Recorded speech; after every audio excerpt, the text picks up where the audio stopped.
ए भगवान। हे भगवान, तूने कैसे मेरी जिंदगी की कहानी लिखी है। कम से कम मुझे एक बुढ़ापे की लाठी ही दे देता। हे भगवान, यदि तू मुझे एक बेटा दे देता तो क्या हो जाता तेरा। कम से कम मेरा बुढ़ापा तो सुधर जाता।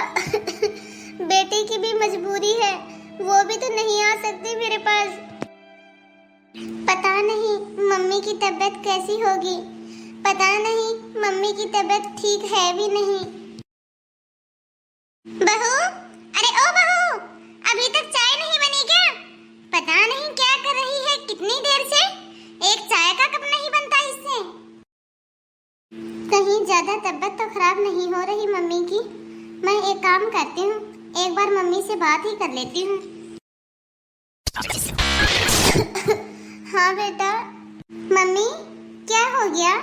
आपने बहुत टाइम लगा दिया फोन उठाने में। आपको पता है मम्मी, मुझे कितनी चिंता हो रही थी आपकी। कम से कम फोन तो जल्दी से उठा लिया करो मम्मी। अब कैसी है मम्मी आपकी तबीयत? तबीयत तो अब क्या बताऊं बेटा तुझे। काश भगवान तुझे मेरी बेटी की जगह बेटा बना के भेजता। कम से कम तू मेरे बुढ़ापे का सहारा तो बनती। बेटा, तबीयत बहुत ही ज्यादा खराब होती जा रही है। एक खांसी है जो कि रुकने का नाम ही नहीं ले रही। अब मैंने इतनी सारी दवाइयाँ खा ली, लेकिन कोई आराम ही नहीं मिल रहा। अब तो मैं बस यही सोच रही हूँ कि कुछ जांचें करवा लेती हूँ। पता नहीं बेटा, भगवान ऐसे दिन क्यों दिखाता है एक औरत को। अरे मम्मी, आप ऐसे क्यों बोल रहे हो? और आप अकेली कहाँ हो? मैं हूँ ना आपके साथ। अरे ओ बहू, चाय क्या मेरे मरने के बाद में लेके आएगी जब मैं मर जाऊंगी? मम्मी, सब कुछ ठीक हो जाएगा, आप ज्यादा टेंशन मत लो। बेटा, एक बार तू आ जाना। कल से मेरी कुछ ज्यादा ही तबीयत खराब है। फिर डॉक्टर के पास जाके मैं कुछ जांचें करवा लेती हूँ। ठीक है मम्मी, मैं आ जाऊंगी, आप चिंता मत करो, सब ठीक हो जाएगा। एक बार मैं अपनी सास से पूछ लेती हूँ। ठीक है मम्मी, अब मैं फोन रखती हूँ। अरे तू तो बस इतना बता दे कि आज चाय मिलेगी कि नहीं, या फिर अपने लिए चाय मैं खुद ही बना लूँ। ये लीजिए मम्मी जी आपकी चाय। अरे इतना समय लगता है क्या चाय बनाने में? वो मम्मी जी, मैं अपनी माँ से बात करने लग गई थी। अरे तो चाय बनाने के बाद भी तो बात कर सकती है तू अपनी माँ से। सारा दिन बस अपनी माँ से फोन पे बातें करने में लगी रहती है। घर के काम पे तो तेरा बिल्कुल भी ध्यान नहीं है। वो मम्मी जी, मेरी मम्मी की तबीयत ठीक नहीं है तो मुझे घर जाना पड़ेगा। बस एक बार मम्मी के अच्छे से टेस्ट करवा देती हूँ, उसके बाद मैं वापस आ जाऊंगी। अरे जब तूने सोच ही लिया है अपने मायके जाने की, तो मुझसे पूछ के फॉर्मेलिटी क्यों कर रही है? बस तुझे तो अपना मायका दिखाई देता है। ससुराल की तेरे सर के ऊपर कोई जिम्मेदारी है या नहीं? जब मर्जी हो आओ, जब मर्जी हो जाओ, बस तुझे तो मायका मायका ही दिखाई देता है। तुझे तो बस अपनी माँ की ही चिंता है, लेकिन यहाँ काम कैसे होगा उस बात से तुझे कोई मतलब नहीं है।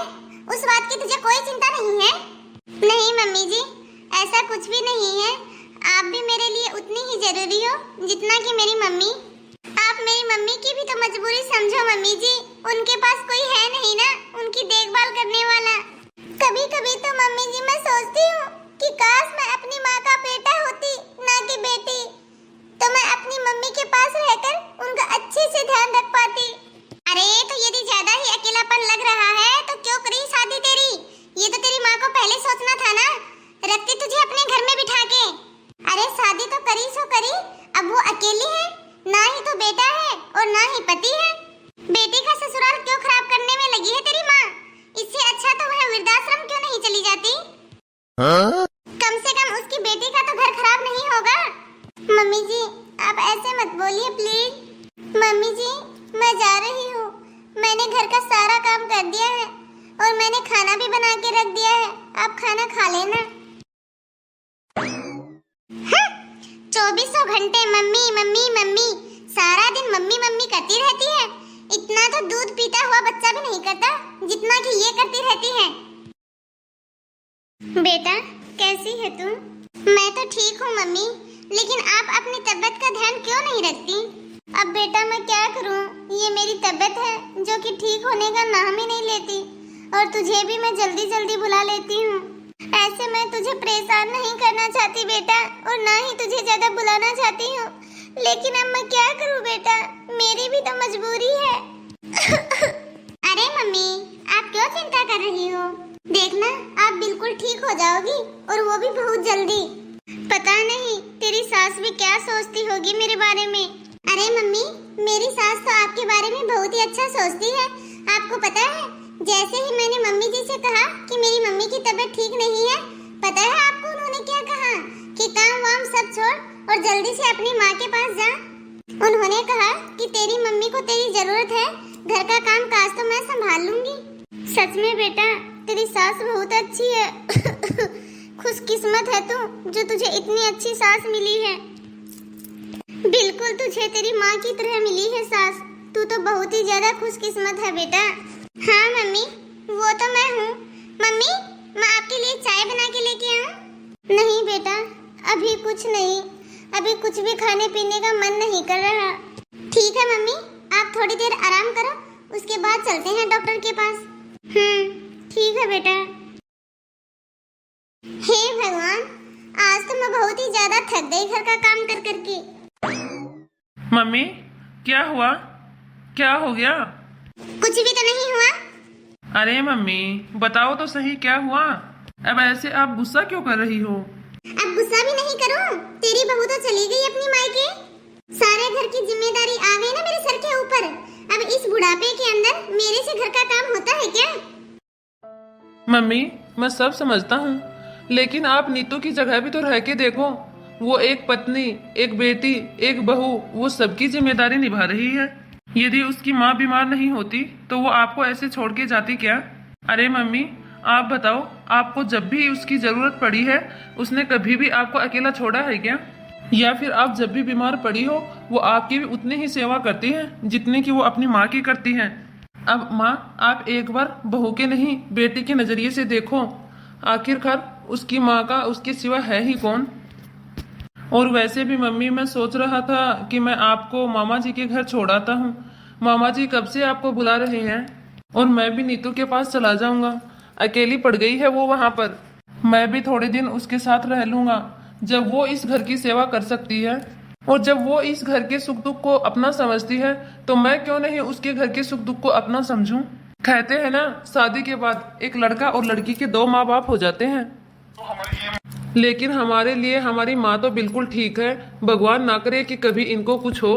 लेकिन मेरी दूसरी माँ को मेरी जरूरत है, तो मम्मी मुझे जाना पड़ेगा वहाँ। अपनी सास का इलाज कराना पड़ेगा। कहे तो बेटा तू बिल्कुल सही रहा है। शादी के बाद दो माँ बाप हो जाते हैं, तो उन्हें दोनों की बराबर की सेवा करनी चाहिए। तो ठीक है बेटा, तू मुझे अपने मामा जी के यहाँ छोड़ दे, और तू बहू के पास चला जा, उसे भी तेरी जरूरत है। तो ठीक है बेटा, मैं अपना भी सामान पैक कर लेती हूँ, और तेरा भी। ठीक है मम्मी। और एक बार बहू के पास भी फोन करके हालचाल पूछ लेती हूँ, और उसकी मम्मी का भी हालचाल पूछ लेती हूँ।